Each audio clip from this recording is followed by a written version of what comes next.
Assalamualaikum warahmatullahi wabarakatuh, anak-anakku sekalian yang Ibu cintai dan Ibu banggakan. Selamat bergabung di SMP 1 Cipanas.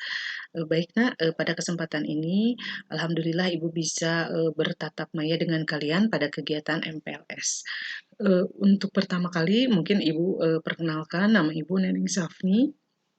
Kebetulan Ibu di sini mengajar mata pelajaran IPA dan diberi amanah untuk materi MPLS ini adalah belajar efektif.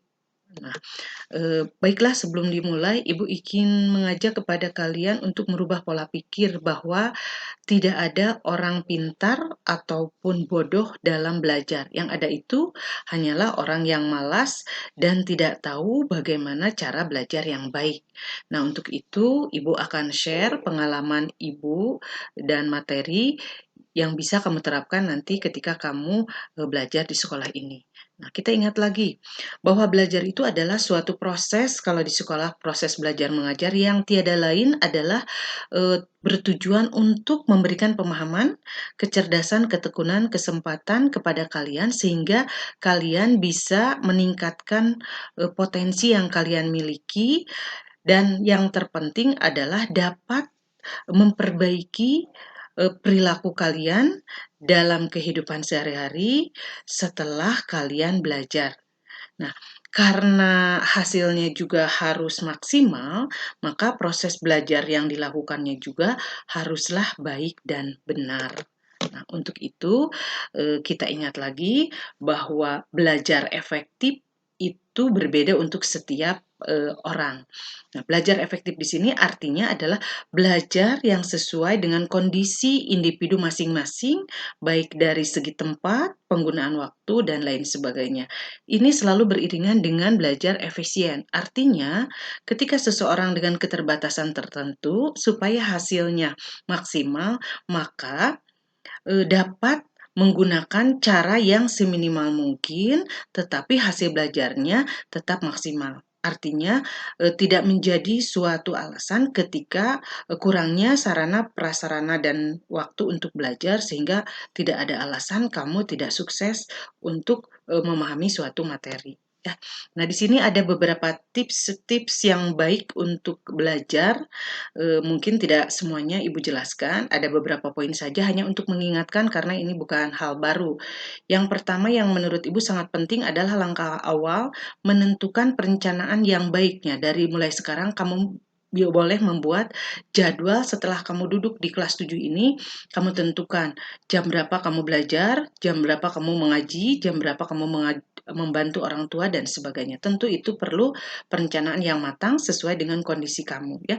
Kemudian setelah dibuat perencanaan tersebut, disiplinkan dengan apa yang sudah kamu jadwalkan. Nah, kemudian tips belajar berikutnya, selalu kerjakan PR. Jangan tunda apa yang sudah ditugaskan hari ini untuk beberapa hari ke depan. Ini biasanya yang menjadi akar masalah ketika siswa yang baru masuk ke SMP keteteran karena tugasnya numpuk. Jadi dibikin sendiri sebetulnya. Nah, jadi tips yang berikutnya adalah kerjakan PR sedikit-sedikit mulai dari awal tetapi tetap konsisten. Kemudian tip yang berikutnya, kalian harus cukup istirahat, makan, dan bermain. Jadi harus balance atau harus seimbang. Jadi jangan makan terus atau misalnya bermain terus. Kalau makan Ibu rasa tidak akan dibahas. Cuma inti karena masa pandemi ini biasanya untuk bermain lupa. Jadi mainnya setelah beres belajar ternyata istirahatnya kurang karena memang jam istirahatnya dipakai untuk bermain game di HP. Alasannya lagi belajar. Nah, ini tidak diharapkan karena pengalaman beberapa tahun kebelakang seperti itu, ya. Kemudian berikutnya, berlatihlah pelajaran yang kurang kalian sukai. Jadi kalau misalnya kalian kurang menyukai pelajaran matematik atau IPA, cobalah berusaha kalian untuk berlatih kembali materi tersebut. Karena setiap orang unik meskipun berbeda atau tidak suka, tapi tetap kalian harus belajar pelajaran tersebut, ya. Kemudian yang tidak kalah penting dari seluruhnya adalah fokus. Fokus itu adalah konsentrasi. Jadi ketika kamu misalnya belajar sesuatu, fokuslah pada apa yang ada di depan kamu, sehingga pikirannya tidak bercabang-cabang. Nah, kemudian yang terakhir nih, Ibu juga manusia termasuk guru-guru yang lain. Bukan satu-satunya sumber belajar, tetapi di era digital ini kalian bisa mencari sumber-sumber belajar yang lain, apakah itu di internet atau di buku yang lain atau bahkan mungkin pada ahlinya sehingga kamu akan lebih memahami materi yang sedang kamu pelajari. Nah, berkaitan dengan istirahat cukup tadi. Bangun pagi, kenapa tidak? Nah, kenapa Ibu membahas ini? Karena biasanya pada pembelajaran online atau PJJ ini banyak yang kesiangan karena bangunnya telat. Alasannya karena kurang istirahat, banyak tugas, padahal itu hanya sebagai alasan. Ya, nah kenapa harus bangun pagi, Nak? Kalau dijelaskan ini secara ilmiah, ketika pagi hari itu gelombang alfa yang ada di otak itu akan menjadi sangat aktif. Nah, gelombang inilah yang akan bisa membantu kalian menyerap informasi baru termasuk mata pelajaran. Jadi kenapa agama juga melarang untuk tidak bangun siang itu dikarenakan takut keduluan barokahnya oleh makhluk hidup lain atau mungkin yang lebih ekstrim bisa jadi kamu telat bangun karena ketindihan setan. Ya, trik yang lain, berolahragalah yang cukup. Nah, dijelaskan juga secara ilmiah ketika kita berolahraga, peredaran darah dan hormon-hormon itu akan memicu atau akan berpengaruh terhadap mood atau kebahagiaan sehingga pikiran menjadi fresh dan kalian akan lebih mudah untuk belajar ya. Jadi olah rasa, olah tubuh. Nah, itu termasuk di dalamnya ya. Nah, berikutnya ada beberapa teknik yang mungkin ini sebetulnya tidak teknik baru, kalian sudah pernah melakukannya. Misalnya teknik Pomodoro ini sudah diuji cobakan oleh beberapa ahli dan saya yakin semua atau dari kalian ada yang pernah melakukan teknik ini. Ada 4 tahap, yang pertama fokus, yang kedua tentukan waktu belajar kamu, kemudian yang ketiga fokus materinya, yang keempat istirahat sejenak, kemudian kamu ulang berulang kali sehingga hasilnya nanti maksimal. Teknik yang kedua ini adalah teknik Feynman namanya. Kata kunci dari teknik Feynman ini adalah inti dari pembelajaran kamu menggunakan bahasa yang sederhana dan ringkas yang kamu buat sendiri sehingga menjadi lebih paham terhadap materi. Ya, Ibu katakan tadi banyak, nah, belajar singkat atau ada mungkin yang hanya melihat saja, bisa menuliskan apa-apa yang sudah dilihatnya atau ada yang sudah mengerjakan bisa menuliskan apa yang sudah dikerjakannya dan seterusnya. Silahkan kalian boleh pilih mana yang lebih cocok teknik belajar ini untuk kalian belajar di sekolah ini. Nah, ini contohnya karena setiap orang unik, setiap siswa unik, setiap orang berbeda. Jadi ada yang mungkin tadi hanya mendengar, itu adalah tipe belajarnya, tipe belajar gaya belajarnya audio visual. Atau ada yang hanya mampu mendengarkan, dia baru fokus, itu tipe belajarnya auditory. Nah, ini ya. Kemudian ada juga yang maksimal belajarnya ketika fokus dengan olah tubuh atau gerak tubuh.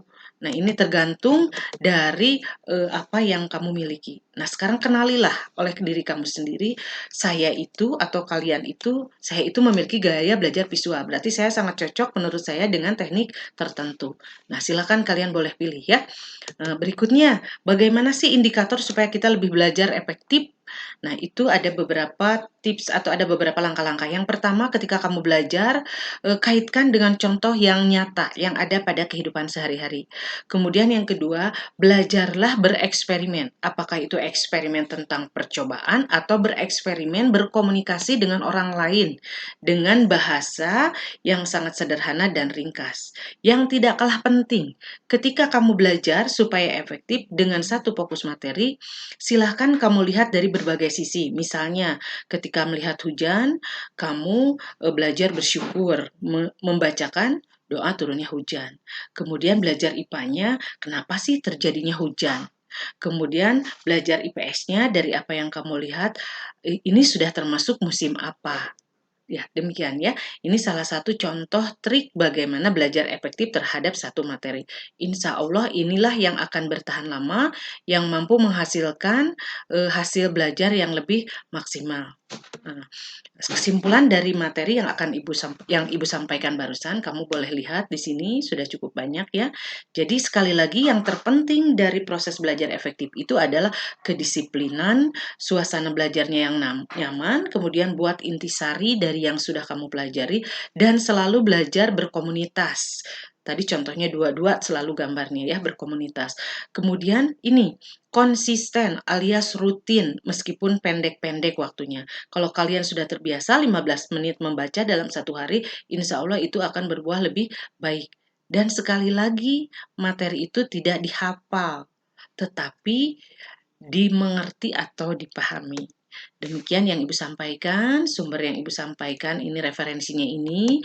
Kemudian ada satu kalimat yang cukup menggelitik Ibu ini yang boleh dijadikan sebagai ladang sedekah buat kalian. Jadi ketika kalian tersenyum, berarti kalian banyak mendapatkan teman. Tetapi ketika kalian cemberut, yang ada adalah wajah kamu tambah keriput. Selamat mencoba tips belajar yang baik. Semoga sukses selalu.